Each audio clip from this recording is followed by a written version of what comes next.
வணக்கம் நண்பர்களே. ரிஷப ராசிக்கான ஜூன் மாத ராசி பலன் தான் இந்த வீடியோவில் டீட்டெயிலாக பார்க்க போகிறோம். ரிஷப ராசிக்கு இந்த ஜூன் மாதம் என்ன மாதிரியான ராசி பலன்கள் நடக்கும், மாற்றமும் ஏற்றமும் ரிஷப ராசி நண்பர்களுக்கு இந்த ஜூன் மாதம் கிடைக்குமா அப்படின்ற பற்றி டீட்டெயில்டாக பார்த்தேன். நான் உங்கள் கும்பம் வினோத்குமார். இது உங்கள் சாய் திருமுறை அசோச்சனம். இது ஒரு ஜோதிட மற்றும் ஆன்மீக சேனல். ஜோதிட ரீதியான தகவல்களையும் உங்கள் வாழ்க்கையில் ஏற்படக்கூடிய பிரச்சனைகளுக்கு உண்டான தீர்வையும் எளிய பரிகாரங்களையும் சொல்லக்கூடியது தான் நம்ம சாய் திருமுறை அசோச்சனம். அதனால் புதுசாக நம்ம சேனலை பார்க்குற நண்பர்கள் நேயர்கள் மறக்காமல் நம்ம சேனலை சப்ஸ்கிரைப் பண்ணி பாருங்கள், லைக் பண்ணுங்கள், கமெண்ட் பண்ணுங்கள், முக்கியமாக ஷேர் பண்ணுங்கள். அப்போ தான் நம்ம சொல்லக்கூடிய நல்ல தகவல்கள் ஜோதிட ரீதியாக எல்லோரையும் போயிடுச்சு. ரிஷப ராசிக்கு இந்த ஜூன் மாதம் என்ன மாதிரியான பலன்கள் நடக்கும்? ரிஷப ராசிக்கு அதிபதி சுக்கிரன். நான் ஏற்கனவே கடந்த சில மாதங்களாகவே சொல்லிகிட்டு இருக்கிறேன். 12 ராசியிலேயே டாப் ராசி, அதாவது டாப் கிளாஸ்ன்னு சொல்கிறோம் இல்லையா, டாப் நாச்சாக இருக்கிறது ரிஷப ராசி தான்.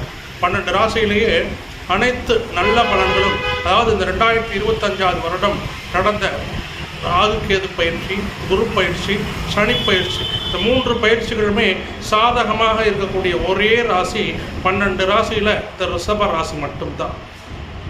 குரு பகவான் 2ஆம் இடத்துல, சனி பகவான் 11ஆம் இடத்துல லாபஸ்தானத்தில், ராகு பகவான் 10ஆம் இடத்துல, கேது பகவான் 4ஆம் இடத்துல. முக்கியமான கிரகங்கள் எல்லாமே கோச்சார ரீதியாக இந்த ரிஷப ராசிக்கு மிகுந்த சாதகமான இடத்துல பயணிச்சுக்கிட்டு இருக்கிறாங்க. ராசி அதிபதி சுக்கிரன் கடந்த சில மாதங்களாகவே உச்சப்பெற்று பல நல்ல பலன்களை வழங்கிட்டு இருந்தார். இப்போ அவர் விலகி இந்த மாதம் முழுவதும் ரிஷபராசிக்கு 12ஆம் இடத்துல விரயஸ்தானத்தில் இருக்க போகிறார். என்ன சார், சுக்கிரன் விலகிட்டாரே, உச்சத்திலிருந்து விலகிட்டாரே, அதனால் ஏதாவது பிரச்சனைகள் உண்டான்னு கேட்டால் இல்லை, அதெல்லாம் கிடையாது. சுக்கிரன் உச்சமாக இருந்தது ரொம்ப நல்லது. இந்த சுக்கிரன் 12ஆம் இடத்துக்கு வந்ததுனால பெரிய பாதிப்பு கிடையாது. இருந்தாலும் செலவுகள் அதிகமாக ஒரு ரிஷபராசிக்கு, அதுவும் 12ஆம் இடத்துல சுக்கிரன் வந்திருக்கிறதுனால சுப செலவுகள், அதாவது சந்தோஷமான விஷயங்களுக்கான செலவுகள் அதிகமாக ஆகும். ரிஷபராசிக்கு நான் ஏற்கனவே சொல்லியிருக்கேன், ரிஷபராசிக்காரங்க வீட்டில் சுப நிகழ்ச்சி, குறிப்பாக ரிஷபராசிக்காரங்களுக்கு திருமணம், வீடு கிரகப்பிரவேசம், காது குத்து, இது போன்ற நல்ல விஷயங்கள் அவங்க குடும்பத்தில் அவங்க வீட்டில் அவங்களுக்கே நடக்கிறதுக்கு வாய்ப்புகள் அதிகம். அதனால் செலவு பண்ணணும் இல்லையா, சுபகாரியம்னா செலவு பண்ணாதான சுபகாரியம். அந்த சுபகாரியத்துக்கு உண்டான செலவுகள் அதிகமாக ஆகும். அதுதான் சுப செலவு, சுப விரயம்னு சொல்லுவோம். அப்படிப்பட்ட சுப விரயம் இந்த மாதம் முழுவதுமே இருக்கும். சில பேர் பார்த்தீங்கன்னா இடம் வாங்குவாங்க, சில பேர் வீடாக வாங்குவாங்க, பல லட்சம் முதலீடு போடுவாங்க அதுக்கு. ஏன்னா 12ஆம் இடத்துலேருந்து 6ஆம் இடத்துல சுக்கிரன் பார்க்குறாரு. 6ஆம் இடங்கிறது ருண ரோக சத்துருஸ்தானம். அதனால் கடன் வாங்கக்கூடிய சூழ்நிலை உருவாகும் ரிஷபராசிக்கு. ஜூன் மாதம் கடன் வாங்குவீங்க. ஆனால் நல்ல விஷயத்துக்காக, ஒரு முதலீடுக்கு தான். அதாவது ஒரு கல்யாணத்துக்கோ இல்லை ஒரு இடம் வாங்குறதுக்கு, வீடு வாங்குறதுக்கோ, வண்டி வாகனம் வாங்குறதுக்கோ கடன் வாங்கக்கூடிய சூழ்நிலை இந்த ரிஷப ராசிக்கு இந்த ஜூன் மாதம் ஏற்படும். அது சந்தோஷம் தரக்கூடிய விஷயமாக தான் இருக்கும். ஒரு முதலீடாக தான் இருக்கும். ஒன்றே வண்டி வாகனம், கார், 2 வீலர், இல்லை வீட்டு உபயோகப் பொருள், ஏசி, ஃப்ரிட்ஜு, வாஷிங் மிஷின், இது மாதிரி வாங்குவீங்க. கல்யாணம் பண்ணுறதுக்கு செலவு பண்ணுவீங்க, நகை எடுக்கிறதுக்கு செலவு பண்ணுவீங்க. அதாவது கையில் பணம் இருந்தால் தானே செலவு பண்ண முடியும். ஒன்று கையில் ஒரு பக்கம் வருமானம் வரும், ஒரு பக்கம் கடன் எல்லாராலையும் வாங்கிடவும் முடியாது.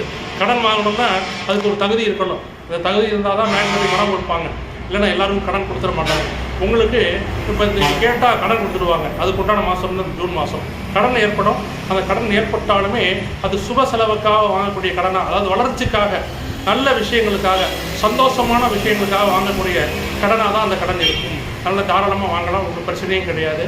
ரிஷபராசிக்கு நீங்கள் கவலையே பட வேண்டியதில்லை. இந்த 12ஆம் இடத்துல வந்திருக்கக்கூடிய சுக்கிர பகவான் இந்த மாதம் முழுவதுமே உங்கள் ராசி அதிபதியான சுக்கிரன் 12ஆம் இடத்துல தான் பயணிக்கிறாரு. நல்ல தூக்கம் வரும், ஜாலியாக ஊர் சுற்றி பார்ப்பீங்க, டூர் போவீங்க. குற்றாலம் சீசன் வந்துருச்சு, குற்றாலத்துக்குலாம் போய் வருவாங்க. சில பேர் ஃபாரின் போயிட்டு வருவாங்க ரிஷபராசிக்காரங்க. வெளிநாடு, வெளி மாநிலம் சுற்றுலா தலங்கள், அதாவது டூரிஸ்ட் பிளேஸ்க்கு போயிட்டு வருவாங்க. நல்லா என்ஜாய் பண்ணுவாங்க ஜாலியாக. அதாவது 12ஆம் இடம் வந்து அயன சயன ஸ்தானம். நல்ல தூக்கம் வரும், நிம்மதியான தூக்கம் வரும். விதவிதமாக ட்ரெஸ்ஸு, வண்டி வாகனம் எல்லாமே அவங்க வேணுங்கிறது என்னென்ன கேட்குறாங்களோ அனைத்து விஷயங்களும் ரிஷபராசிக்கு இந்த மாதம் முழுவதும் கிடைக்கும். நல்லா என்ஜாய் பண்ணி வாழ்வாங்க. இந்த ஜூன் மாதம் ஒரு நல்ல அற்புதமான மாதம்னே சொல்லலாம் ரிஷபராசி. நண்பர்களே, தனிப்பட்ட ஜாதகம் பார்க்க விருப்பமுள்ள நண்பர்கள் நேயர்கள் என்னோட வாட்ஸ்அப் நம்பருக்கு ஜாதகம் அனுப்பிச்சிங்கன்னா ஃபோன் பண்ணியே அனைத்து பலன்களும் துல்லியமாக சொல்லிகிட்டு இருக்கிறோம். எந்த ஊர், எந்த நாடு, எந்த மாவட்டமாக இருந்தாலும் வாட்ஸ்அப்பில் ஜாதகம் அனுப்பிச்சிங்கன்னா ஃபோனில் கூப்பிட்டு அனைத்து பலன்களும் துல்லியமாக சொல்லப்படும்.